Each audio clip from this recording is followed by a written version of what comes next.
So my husband turns 40 shortly, and the Yoruba girl in me cannot keep calm. Now, is he a huge fan of parties and being the center of attention? Nope. Will I let that stop me? Also no. 2 years ago, this thing actually almost backfired because I threw him a sort of surprise party, and boy, he cried for me. He was not having it. Like, the guests were literally here in our home, and it took him a bit to warm up to the idea. Like, he was literally just in the room, just upset. It's like, why would you do that? All I wanted was to rest. But we're doing it. You only turn 40 once, and I just feel like it is my job as your wife to celebrate you every single chance I get. Am I right or am I right? Anyways, it's my hubby's birthday and we are planning a party. Now, it's not really a party because initially I was actually thinking, do I do like a venue and like get like catering and stuff? But I was like, you know what, don't even push it. Like, that's doing too much. The man is not even a fan of these things. Maybe when he turns 50 or 60, then it will make sense. He's gonna be like, dude, I'm too young for this, like, stop it. And so the idea is to have it in a restaurant and have friends over. Obviously keep it a sort of surprise as much as possible, because there's no way he doesn't know that anything is happening. Like, to an extent he does, and we will go, so you know. But as much as possible, I just wouldn't share any of the details with him, and hopefully Zara doesn't either. And I just have to take a moment and just express gratitude for my amazing husband. I am also so grateful to God for the whole idea of marriage, the whole concept of marriage, really, because I was recently reading the book of Genesis, because we have this like 40-day journey thing in my church where you can choose to do the Old Testament, New Testament, or a couple of things in 40 days. But I'm doing the Old Testament in 40 days. And I really appreciated the fact that in the whole process of creation, God saw everything and he was like, good.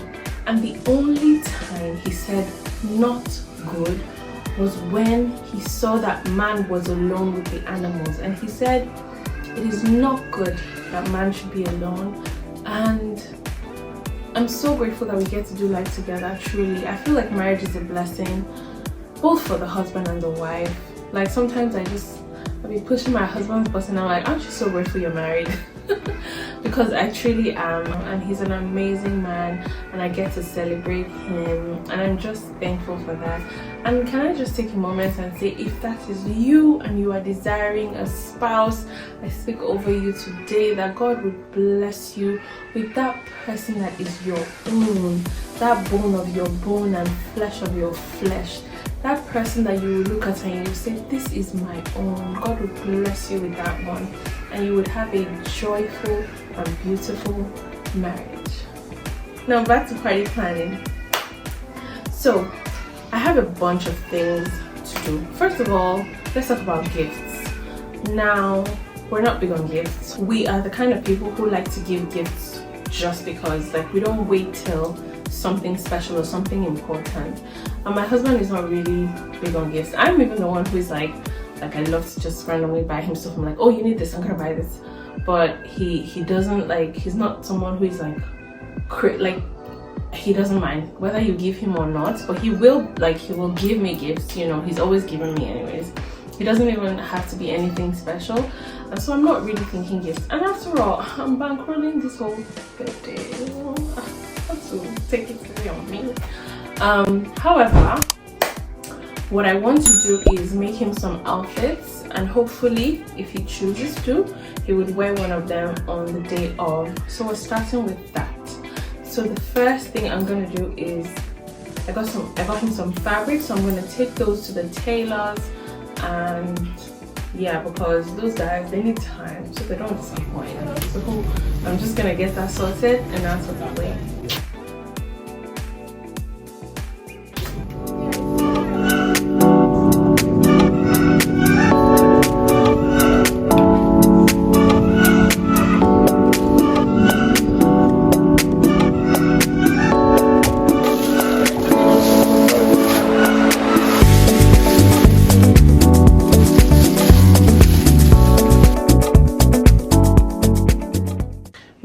agenda vendors. We have a fantastic cake designer, a fantastic baker. Maggie, she does our cakes. She's been doing our cakes for like 8 years ish, since I was a baby, and so she's gonna do it for us again. I'm just gonna send her my inspirations. So I'm thinking in the direction of him being an architect. We should just do something, you know, kind of structured in that way, or inspired by that. We trust her to deliver. Next is the decorator. So we're having like a really nice, I had a few ideas in mind for the backdrop, and I'm using those just as reference points. Like, it doesn't have to be exact, but just something really nice and, you know, elegant and classy that is befitting. And so I decided to talk to this vendor who did the decor for Zuriel's dedication in February. Talked to her and we have agreed on pricing and everything. That is sorted. And last but not least, photographer. I'm going to use the same photographer we used during Zuriel's dedication as well. Ada, she did a good job. I was happy with it, and so I think that would, and I also spoke with her and everything is going to plan. Now I have to start looking for restaurants. I have a few of them on my list, and some of my criteria is that it has to be fine dining, it has to be beautiful, like aesthetically, it has to have a nice, you know, ambiance, space, vibe, and of course the food has to be decent and also a decent price point. Now I'm trying to give my husband like a really nice experience, but at the same time I'm not gonna like be reckless with money. Like, it has to be justified, like the vibe has to match like what we're getting, the value, you know what I mean? So I also am working with a budget, like price range, and it just has to make sense. So I'm looking at a few restaurants in the city, fine dining, so not just like a random restaurant, but really like top tier fine dining. And first on my list is Basilico. All of these I found on the internet. Now I have a long list of restaurants that I want to go to, but I feel like the internet has also helped me whistle it down to just a handful, because, you know, you can kind of see a lot from videos, from reels and stuff like that, and TikTok, and I've seen a lot. So I have decided to, you know, go check out a few, and today we're checking out Basilico.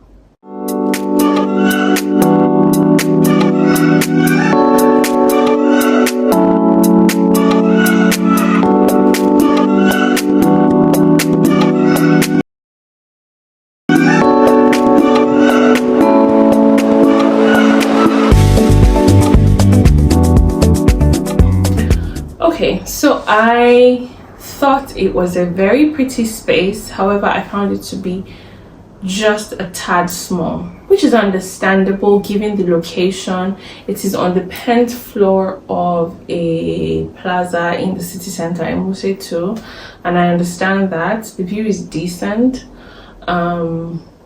but I don't love it. Like, I'm not wild about it. Another huge turn off for me was the price point. It just didn't make sense to me. I mean, we didn't go down, we didn't get into it so much. Like, nobody sat with me and broke it down for me. They just basically said, well, here's our menu, here's the, you know, here's the QR code, scan, check out the menu. And like, nobody really sat with me to look into that. So that I did not appreciate. However, when I also asked for an estimate, like, what is the ballpark, like what can I be expecting, I don't blame them in any way, shape or form, because I mean, we could have done the calculations and we could have known, but asking them for a ballpark figure, they basically said about 1M, which I just found to be ridiculous. As I said, I also did not appreciate that nobody thought to like sit with me and look through the menu with me. They just said, oh, you know, tech, check on the internet, you know, check our and I was like, okay. I mean, but also I found it small, and it didn't make so much sense to me, because it just didn't make a lot of sense to me. I was like, okay, well, I'll go to the next place. So up next we are going to Shogan. Now I'm very hopeful, I'm very excited for Shogan because it is Asian cuisine and it seems like it's a bigger space. So let's go.